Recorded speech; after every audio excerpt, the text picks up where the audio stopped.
সাইদি সাহেব রহমাতুল্লাহ বলছিল, জুলুম যেই পরিমাণ করতেছেন আপনারা, ইন্দুরের গর্ত খুঁজে পাবেন না। হয়েছেও তাই। ওই লোকটাকে ফাঁসির আদেশ দিল, পরে আমৃত্যু কারাদণ্ড দিল। আমার কাছে প্রমাণ আছে, দেখতে চাইলে দেখাইতে পারবেন। অ্যাটর্নি জেনারেল মাহবুব আলম তখন সুপ্রিম কোর্টের পিপি ছিল, অ্যাটর্নি জেনারেল। উনি বলছিল সাইদি সাহেবের কোনো দোষ নাই, কিন্তু ওনাকে এই মাত্র ছাড়া যাবে না, উপরের নির্দেশ। উপর বলতে শেখ হাসিনার নির্দেশ, আর আমাদের নির্দেশ থাকে আরো উপর থেকে, আল্লাহ থেকে। ধরে গান ঠিক কিনা? এই যে মিথ্যা মামলা দিয়া লোকটাকে আমৃত্যু কারাদণ্ড দিয়া পয়জন ঢুকাইয়া মারলা, এটার বিচার হবে না? এটার বিচার হবে না? কত মানুষের চোখের পানি বিতা যাবে, কথা কয় না? আল্লাহ এই দেশে আমরা জালেমদের বিচার দেখতে চাই। ধরে গান ঠিক কিনা?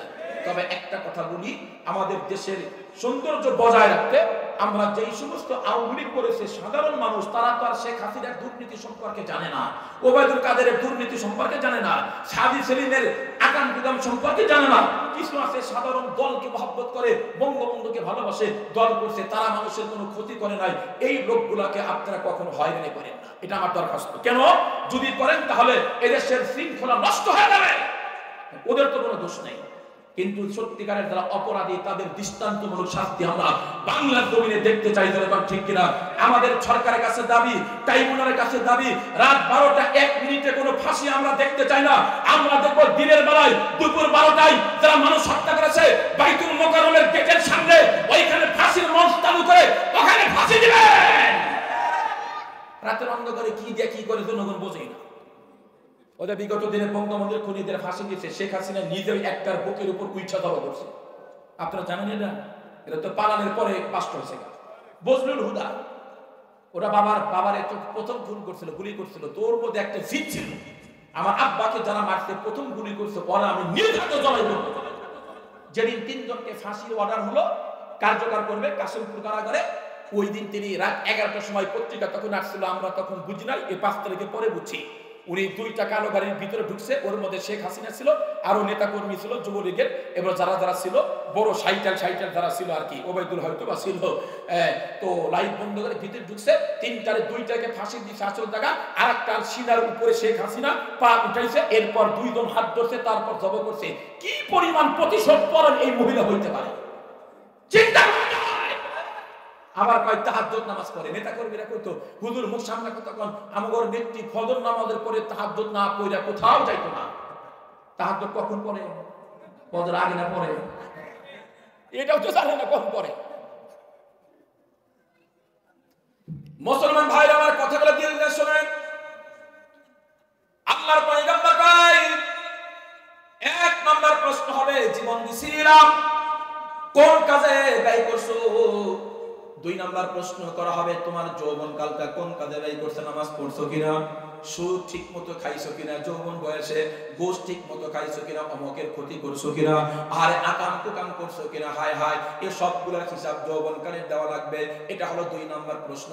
3 নাম্বার প্রশ্ন করা হবে, ওয়া আম্মালিহি মিন আইনা ইকতাসাবাহু ওয়া ফীমা আনফাকা। এই 3 নাম্বার আল্লাহ প্রশ্ন করবে, কোন পথে আয় করছো আর কোন পথে ব্যয় করছো, হালাল পথে আয় করছো না হারাম পথে আয় করছো। এই প্রসঙ্গে 4টা riwayat আসে। একটা আছে হারাম পথে আয়, হারাম পথে ব্যয়, হারাম পথে আয়, হালাল পথে ব্যয়, হালাল পথে আয়, হারাম পথে ব্যয়। আর 4 নাম্বার হালাল পথে ইনকাম, হারাম পথে ব্যয়। প্রথম হালাল পথে ব্যয়, প্রথম 3টা যাবে জাহান্নামে, লাস্টের 4 নাম্বার যাবে জান্নাতে। সুবহানাল্লাহ। আপনাদেরকে বুঝাইতে হলে ভালো করে বুঝাইতে হবে। ইনকাম হালাল পথে খালি সুদ আর ঘুষ আর কলমের খোসা দিয়ে টাকা কামাই করে, আবার সন্ধ্যাবেলায় মামুদপুরে গিয়া কি যেন খায়। মানে মামুদপুরের নাম বললাম, এখন সব জায়গায় পাওয়া যায়। হারাম পথে ইনকাম করলো, ব্যয় করলো, হারাম পথে জাহান্নামে যাবে। আশ্চর্য ব্যাপার। আগে শুনতাম পুরুষ মানুষ নেশা করে, এখন শুনি মহিলারাও নেশা করে। এটা শুনলাম কেমনে? পরিমণি যখন ধরা পড়ল মদের বোতল নিয়ে। হায় হায়, মদের বোতল মহিলার কাছে পাওয়া যায়। আমাদের যে বউ আছে, আপনাদের যার বউ আছে, যারা সাধারণ মহিলা, ওরা তো কল্পনাই করতে পারে না যে মেয়ে মানুষ মদ খায়। জানেই তো না, সিগারেট খায়, আবার অনেকে ইয়াবাও খায়। ইয়াবা মনে দাম বেশি না? আরে বাংলা মদের তো দাম খুব একটা বেশি না। সুহানি না কি কয় না রে, জীবনে খায়ও নাই, দেখিও নেই, বিড়ি কোনোদিন খাই নাই। মহিলা মানুষ নেশা করে। আবার শুনতেছি ছোট্টবেলায় দেখতাম বন্ধু বন্ধু হয় ছেলে ছেলে, আর বান্ধবী মেয়ে মেয়ে। এখন হলো ছেলের বন্ধু মেয়ে, মেয়ের বান্ধবী বেটা। কয়টা কি ফ্রেন্ড ফ্রেন্ড, কি কয় বয়ফ্রেন্ড, এরা কি তোমার গার্লফ্রেন্ড। আজকের কথাই কই, অপ্পো মোবাইল সেন্টারে গেছি, আমার কান্দাপাড়া একটা ছেলে, নাম করবো না, একটা মেয়ে নিয়ে বসে আছে, ও তো বিয়ে করে আমি জানি। বললাম ব্যস্ত, এটা কি হয়? আমার ফ্রেন্ড হয়। কি কয় ফ্রেন্ড? আমি বললাম ব্যস্ত, আমার কপাল ভালো না, জীবনে এই মহিলা ফ্রেন্ড বানাইতে পারলাম না। তোমার শাশুড়ি গিয়া কমনি যদি বন্ধু হইতো ভালো। আজকের লজ্জায় মাথা নিচা করছে। প্রথম কিছু বাড়ি করে তোমার সত্য তোমার ছেলের বাড়ি কান্দা। ছেলের বন্ধু ছেলে হবে, ছেলের বন্ধু মেয়ে কেমন হয়? শেক্সপিয়ারের নাম শুনছেন? শেক্সপিয়ার, ওনার একটা কথা ফেসবুকে পাইছে, উনি বলছে একটা ছেলের বন্ধু একটা মেয়ে কখনো হতে পারে না, কারণ এখানে আছে আগ্রহ, এখানে আছে যৌবনের চাহিদা, এখানে আছে দৈহিক চাহিদা। কখনো একটা ছেলে মেয়ের বন্ধু হতে পারে না। আবার নাম ধরে ডাকা ডাকি, রাস্তায় যাই তো ডাকে, এই এদিকে, এই তুই এদিকে, তুই মুই করে কর, আছে না নাই? মা বোন যারা আছেন, মা বোন বেশি না কম? রাজু ভাই, মন্দুর ভাই কই, মন্দুর ভাই কই, শরীফ ভাই কই, ডাক দেন, সবগুলো ডাক দেন। আজকে সবাইকে পরিচয় করায় তুমি, সবাই নামাজের ওয়াদা করবো, তারপর দোয়া করবো, কথা কয় না। আর এখানে যারা আছে আমরা একটা তাবারও করতে নাই, সিনা ধরে কথা ঠিক কিনা? এই কমিটি যারা মাহফিল করে, আজকে থেকে ওয়াদা করব মরার আগে এক ওয়াক্ত নামাজও তারা করব না। তাহলে আমরা সামনে থেকে ওয়াজে আসবো না, নাই এই সবগুলো ডাক দিবেন, দোয়া হবে আধা ঘন্টা ইনশাআল্লাহ, প্রত্যেকটা লোকের নামে দোয়া হবে। একটা লোক যারা থাকবে না বসেন। এখন যুগটা হয়ে গেছে আপডেট, বাবারে কয় পাপা পাপা, কি কয় পাপা, আর মারে কয় মাম্মি, স্বামীর নাম ধরে ডাকে, এই রিটন, সাগর, এই বিকাশ, সেটা দেয়। স্বামীরে ডাকতেছে, ডাক শুনে মনে হয় 3 নম্বর সন্দেহ আদর করে ডাকতেছে। কথা বল না কেন? আমার সাথে একমত হবেন, আমাদের দাদি আর নানি এখনো সমাজে আছে, এই গোসলাতেও আছে। যদি বলা যায় তোমার স্বামীর নাম ধরে ডাকবা 1 লাখ টাকা দিব, ও বলবো তোরে 50 লাখ টাকা দিব, তুই কগ আমি জীবনের স্বামীর নাম ধরে মরবি, শেষ বসে এই কাজটা করতে পারবো না। আছে না নাই? আর যেগুলো আপডেট মানে রোড মাস্টার, কয়বার টাকা লাগবো? 1 টাকা লাগবে না, ডাকে চাইছি বিকাশ, এই বিকাশ। অপরিচিত লোক শুনলে মনে করবো যে আম্মা তার সন্তানদের সুন্দর করে ডাকতেছে, তার মানে লজ্জা নাই। মা বোন যারা আছেন ভালো করে শোনেন, শুধু নামাজ পড়লেই হবে না, পর্দা করা ফরজ, ধরে কোন ঠিক কিনা? চেয়ারম্যানের মা বলে কথা, এই সিরাজগঞ্জের চেয়ারম্যান না, কোন একটা জামানার চেয়ারম্যানের মা বাথরুম করতো কাঁসার বদনা দিয়ে। কি বদনা?